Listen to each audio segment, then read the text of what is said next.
Ladies and gentlemen and ladies, welcome to another week, another episode of the Medicine Ball Podcast. You could have chosen to spend your time anywhere. You rock with me today. Thank you. I never take that lightly. Before we get into it, let my beat drop. Yes, that's right. Welcome to Medicine Ball with your boy S3 to be exact. And if you ain't in shape, at least your brain should be. Welcome, ladies and gentlemen, to the Medicine Ball Podcast, where we focus on giving your brain a six-pack by exercising your mind. Now, exercising your mind means that you actively think about and deal with all situations by first seeking to do anything other than what you are normally programmed and or comfortable in doing. Now, if you're someone who struggles and wants to get better at thinking about things beforehand, as opposed to reacting in ways that require less effort, well, just like anything you want to get better at, it does require training, practice, and work. Now, I'm well aware that thinking about things beforehand as opposed to responding off instinct does require effort. And who doesn't prefer things that are easy?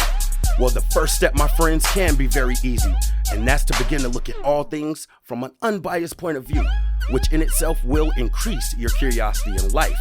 Now, exercising your mind won't give you all the answers. You will, however, begin to look at things with more peace, understanding, and patience, while simultaneously equipping yourself with more tools and strategies to help you effectively deal with this thing called life.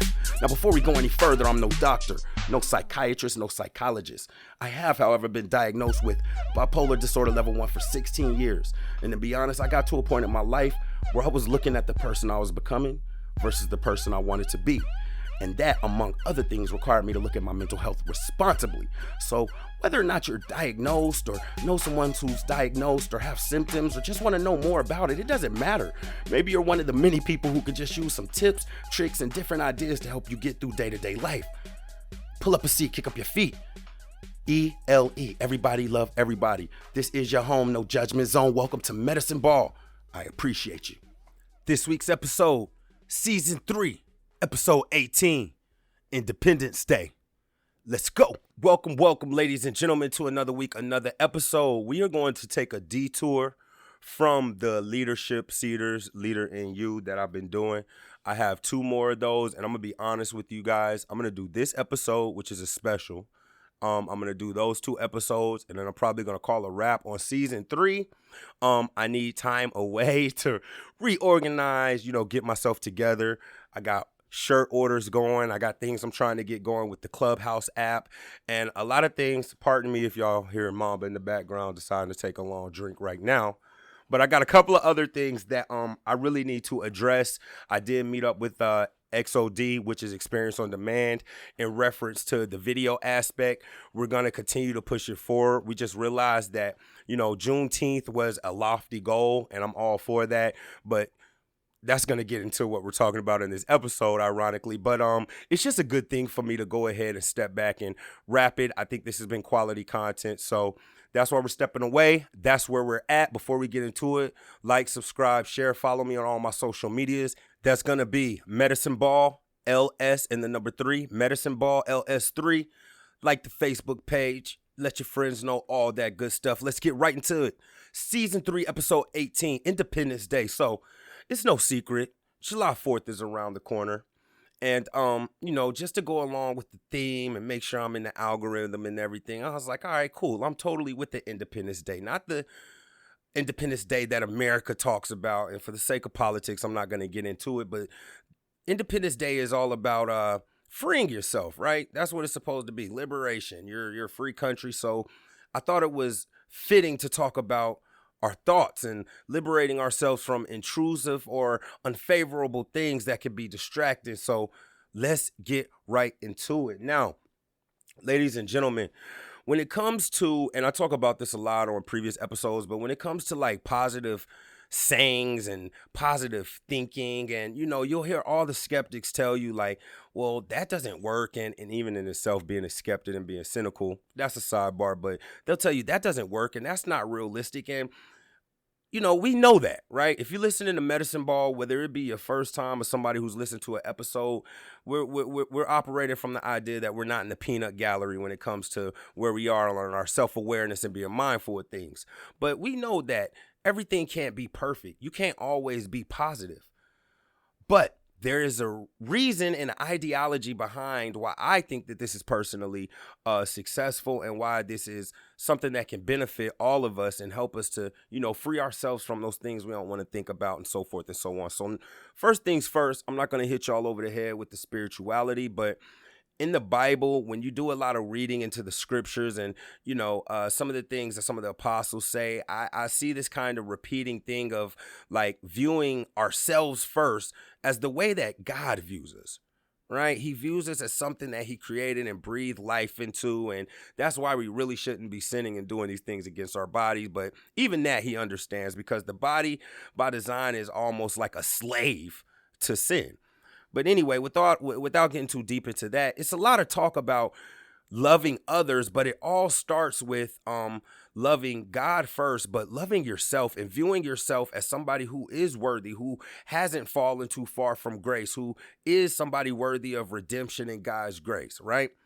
So with that being said, man, I think it's real easy to sink into these repetitive thoughts or ideas about not only ourselves, but the people outside of our cultures and the things that we go through, and that can hinder us in a lot of ways. So the first thing I want to talk about is some benefits and some hindrances.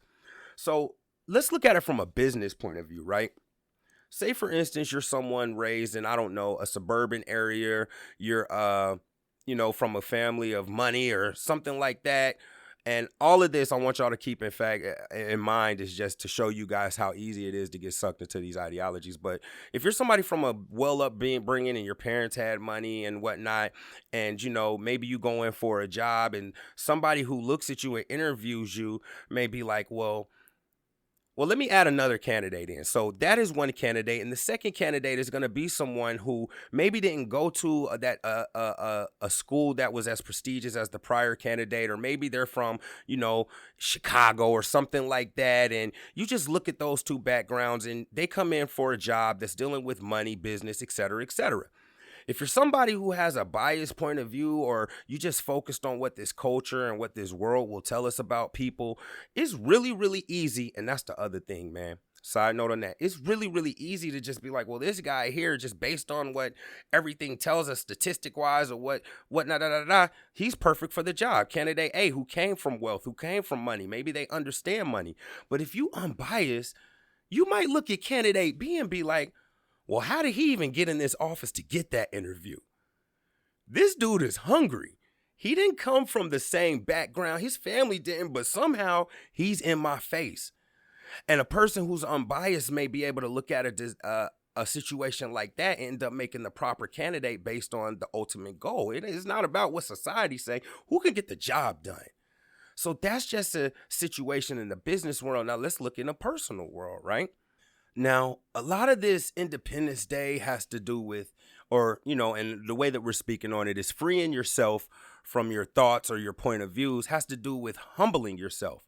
This is a true story, and, I know who I am and the things that I think about, but this is a true story, right?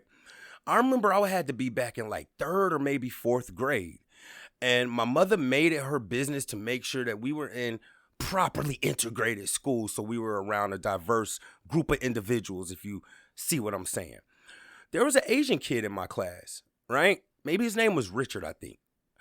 There was an Asian kid in my class, and it was a situation, I don't know what it was. It was either a test or some type of standardized form, and the teacher, she was just really abrasive, and in retrospect, she was just really unattached with what was going on, but she kept trying to make this man sign something with a red ink pen, and he did not want to sign it with the red ink pen. And she's just like, man, you just got to do what I got to say. Why are you being so difficult? But I knew the kid, right? And what he was saying is, in his culture, where he's from, you don't write your name in red ink. That's what it was. She wanted him to write his name in red ink. He was like, where I'm from, we don't write our name in red ink because it signifies the person is dead. And that stuck with me all these years, because she still, even after he said that, couldn't unlock from her being a teacher or maybe her cultural differences to understand that, in this dude's culture, man, they don't sign their name in red. It means they're dead. And she tried to force him to do that. Now, I can't remember the outcome, but like if that was today, she'd get ate alive, bro. And that's a situation where not letting go of the way that you look at things and the way that you deal with things can hinder you. She get eaten alive right now, man. Trump done said this stuff about the coronavirus and they attacking people from that kind of dissent. Bro, she would have got eaten alive right now today. It can mess us up when it comes to making business decisions, when it comes to making personable decisions, because it's nothing you can tell me. If the roles were reversed in that situation with the red ink, she would have flipped the desk over. Right? I think about Stewie Griffin. Side note, I think about if anybody watches Family Guy, I think it was a situation where Quagmire had maybe messed around with Cleveland's wife, and Cleveland flipped the couch over and Stewie was sitting on it. And he was like, wow, well, that was a reasonable reaction to what's going on. But it's just like, think about your reactions to what you got going on and how they can hinder you. Let's throw in a little bit on leadership, and then I'm going to give y'all 3 ways to handle this. Leadership roles. Man, I'm not using no names, but I deal with it every day at my job. It doesn't benefit you to get your one-offs and argue with somebody who you're trying to lead, right? Because we talked about this. You ain't running nobody. You should be leading from a place of servitude. But there's still a goal. There's still metrics that have to be hit, regardless of your personal feelings and your personal beliefs. Every day, and I pray for humility and put in situations where I'm watching myself grow, because I'm just like, listen, man, to me, what happened was totally disrespectful, but maybe this person is going through this, or maybe that's their personality, or, you got to take the good with the bad. I was even talking to somebody about the relationships. When we get to relationships, we always want to take, and it's an entitlement thing, we always want to take the good from a person we're dating, right? If a person looks good, we want that aspect. If they have money, we want that aspects. But what about those other unfavorable aspects? They come with them too. You can have a patient person who has a drinking problem. It comes with it. We have to learn to look at things from other people's point of view and take the good with the bad. When it's in a leadership role, man, let's go away from job. Let's go to basketball, man. I always talk about that. Yo, this person can't rebound for nothing. Let's talk about the Atlanta. I'm not going to say I ain't going to cap. I'm a Lakers fan. Let's talk about the Atlanta Hawks real quick. Trae Young, I get on him because he's small and he's a defensive liability. But Trae Young going to bust your tail and drop 50. And that's why I'm not an NBA coach, and they are, because they take the good and the bad. They're unbiased. Yeah, he can't defend, but they can't defend him either. We have to start looking at things and releasing these things and ideas that we have about others and even ourselves. I know for the longest, I thought, in certain situations that maybe if you didn't come from a background with money, or if your parents weren't good with money, that you were doomed and destined to be bad with money. And I accepted that personally for a long time. And on the flip side of that, man, just because my father personally, I don't even put his business out there, great with money.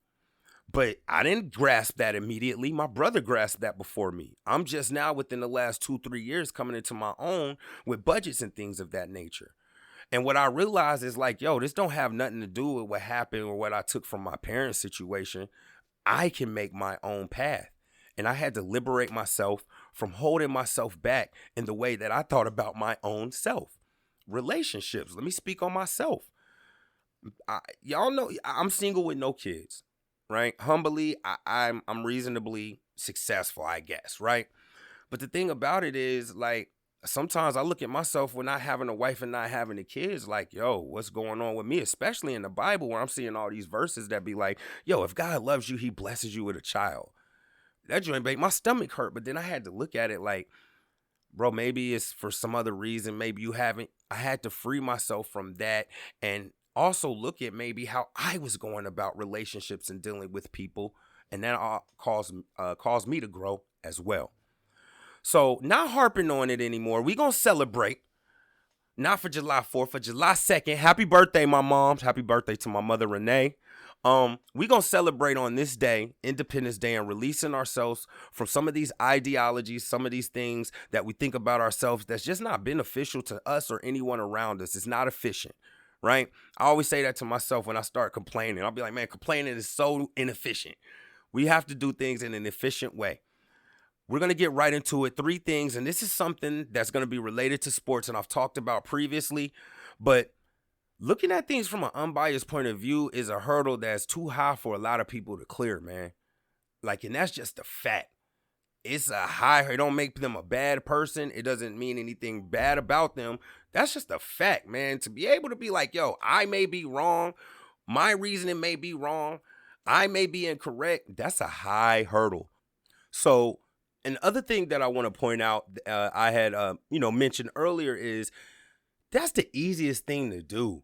To just be like, I'm right, my ideology is right, I can't be wrong, I'm gonna justify it, I don't care about the other person. Like, a lot of people carry that attitude, and I myself am somebody who used to carry that attitude and still sometimes carry that attitude of just like, I don't care. And you know what? It's real easy. It's by far the easiest thing you could do in any situation, to just cop out and give in to impulse, to give in to first thought. It's the easiest thing to do. So let's get right into this, man. 3 things you can do. Now, for all my golfers out there, whether you watch golf or not, you're going to learn something today. This is an ode to my father. And when I was learning to play golf, man, I didn't realize, like, when I first went to the driving range, and I'm not going to put it, well, it's torn down now, but it was the North Druid Hills driving range. Like, I was up there, Stone Cold Steve Austin was up there. There was real people up there. And one of the people took a liking to me, and they had told me, like, yo, for a good golfer, it takes you 3 years to perfect your drives. Your drive, that's just getting the ball off of the tee, for those of you who don't know. And so I went through something where I had a sprained wrist because I was holding the club too tight, and then I was slicing. So that means that when I hit the ball, it immediately went to the right or the left, and I just couldn't even get it. And my dad used to always tell me, like, son, step off the green. So that's what we're going to get into, stepping off the green.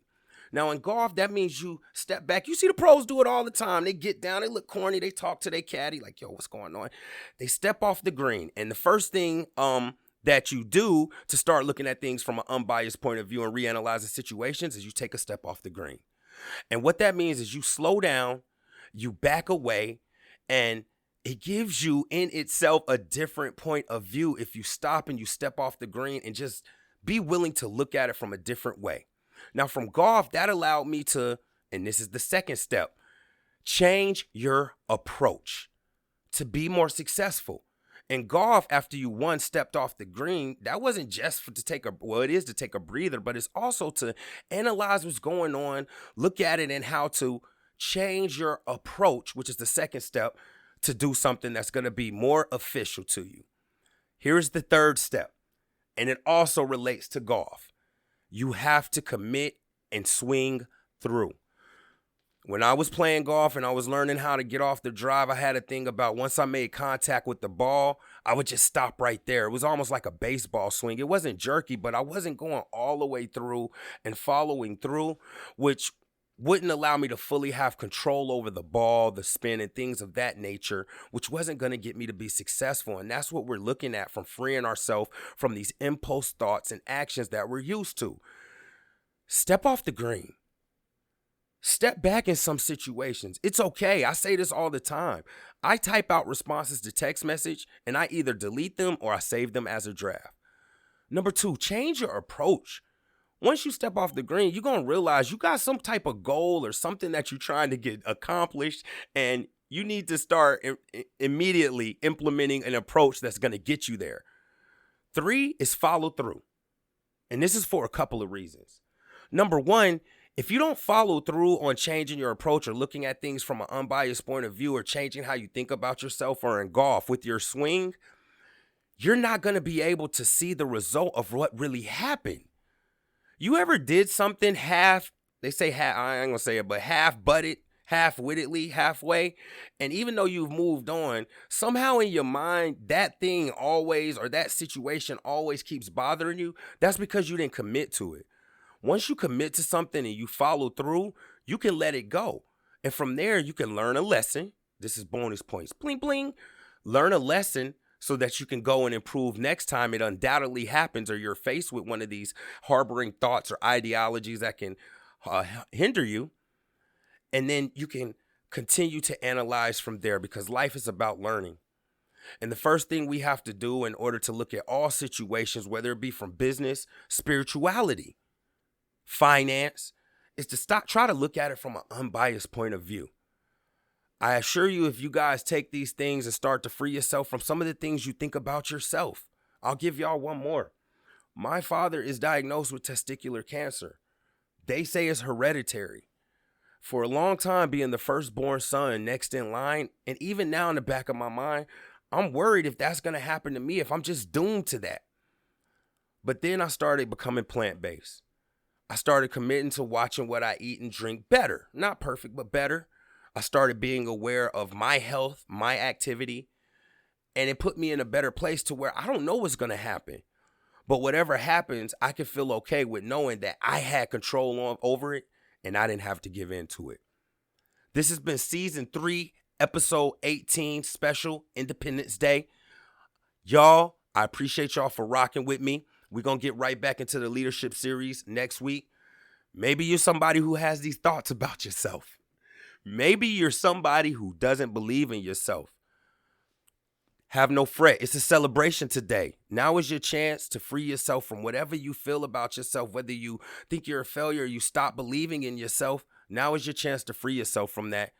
And if nobody believes in you, I believe in you. Keep your head up, push through. I promise whatever you're looking for, your breakthrough is on the other side of some of your harder adversities in life. Y'all like, subscribe, share. Merchandise coming. Website updates continuing. I love y'all. Until next week, y'all stay up. Yeah.